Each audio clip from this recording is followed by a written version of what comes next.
అనగనగా ఒక 70 ఏళ్ల తాత, ఒక 7 ఏళ్ల మనవరాలు. సాయంకాలం ఆ తాత మనవరాలి చిటికెన వేలు పట్టుకుని అలా ఊరి బయట మర్రి చెట్టుకాడ ఉండే రచ్చబండ దగ్గరకు తీసుకువచ్చి ఊరి పెద్దలతో కబుర్లలో పడిపోయేవాడు.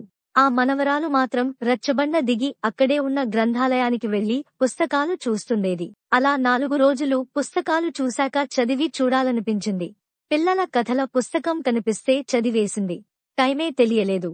చీకటి పడ్డాక తాత వచ్చి చిటికెన వేలు అందిస్తే పుస్తకం మూసి తాతతో పాటు ఇంటికొచ్చేది. అలా ఆ మనవరాలికి 12 ఏండ్లు వచ్చేసరికి గ్రంథాలయంలో ఉన్న అన్ని పుస్తకాలు చదివేసింది. కొత్త పుస్తకం ఒక్కటీ మిగల్లేదు. ఇక గ్రంథాలయానికి వెళ్లాలంటే విసుగనిపించేది. తాతయ్యతో పాటు మర్రి చెట్టు కిందే కూర్చునేది. ఒక రోజు చీకటి పడింది. కళ్ళు కనిపించని తాత చిటికెన వేలు పట్టుకుని దోవ చూపిస్తూ ఇంటికి తీసుకెళుతోంది. ఉన్నట్టుండి తాత ఆగిపోయి, నేనొక గేయం మొదటి లైను చెబుతాను, నువ్వు దాన్ని పూర్తి చేయగలవా? ఇది అందరికీ తెలిసిన గేయమే అని పద్యాల ఆటలోకి దిగాడు. సరే అని మనవరాలు కూడా ఆటలోకి దిగింది. నాకే రెక్కలుంటే అనే గేయాన్ని తాత ఆరంభించాడు. మామూలుగా అయితే ఆ గేయం ఇది: నాకే రెక్కలుంటే నీలాకాశంలోకి ఎగిరిపోతాను, అందమైన చోట్లెన్నో చూస్తాను, గొప్పవారిని కలుస్తాను, గుప్త నిధులు వెతుకుతాను.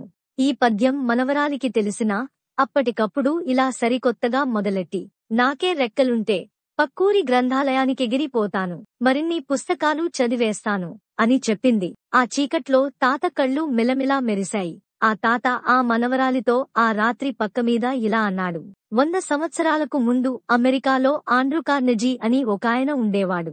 ఆయన కోటీశ్వరుడు. చనిపోయేటప్పుడు ఆస్తి పిల్లలకు చెందాలని రాయలేదు.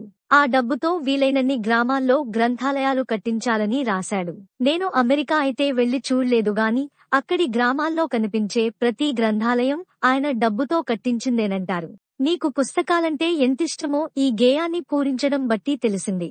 నాకు మాటివ్వు. పెద్దదానివైన తర్వాత నీ దగ్గర అవసరానికి మించిన డబ్బుంటే ఒక్క గ్రంథాలయానికైనా పుస్తకాలు కొనిస్తానని ప్రమాణం చెయ్యి. ఆ మనవరాలు అమాయకత్వంగా ఆ తాత చేతిలో చెయ్యి వేసింది. ఆ పాప చదువుతూ పెద్దదైంది. 1974 సంవత్సరానికంతా ఇంజనీరింగ్ పోస్ట్ గ్రాడ్యుయేట్ చేయగలిగిన ఆడపిల్ల దేశంలోనే ఒక్కటే అయ్యింది. ఇంకా పెద్దదైంది. ప్రపంచ ప్రసిద్ధిగాంచిన ఇన్ఫోసిస్ చైర్పర్సన్ అయ్యింది ఆ తాత మనవరాలు. ఆమె పేరు సుధానారాయణ మూర్తి. ఇన్ఫోసిస్ ఫౌండేషన్ ద్వారా సుమారు 10,000 గ్రంథాలయాలకు పుస్తకాలు కొనిచ్చి తాత కలను నెరవేర్చింది. సుధామూర్తి గారి కథలో తెలుసుకోవలసింది ఏమిటంటే, కనిపించిన మంచి పుస్తకమల్లా చదవబట్టే ఆమెకి ఐన్స్టీన్ని, న్యూటన్ని అవగాహన చేసుకునే శక్తి, పుష్టి కలిగాయి. ఆమె మామూలు సాఫ్ట్వేర్ ఇంజనీరే కాదు, ప్రపంచంలోనే గొప్ప సృజనాత్మక శక్తిగా ఆవిర్భవించింది. ప్రపంచ విజయాలు సాధించేది పుస్తకాల పురుగులే అని నిరూపించింది. ఇక ఇప్పుడు ఆ మనవరాలు గురించి మరికొంత సమాచారం. మహిళా దినోత్సవం రోజున రాష్ట్రపతి కోటా కింద సుధామూర్తి గారు రాజ్యసభకు నామినేట్ అయ్యారు.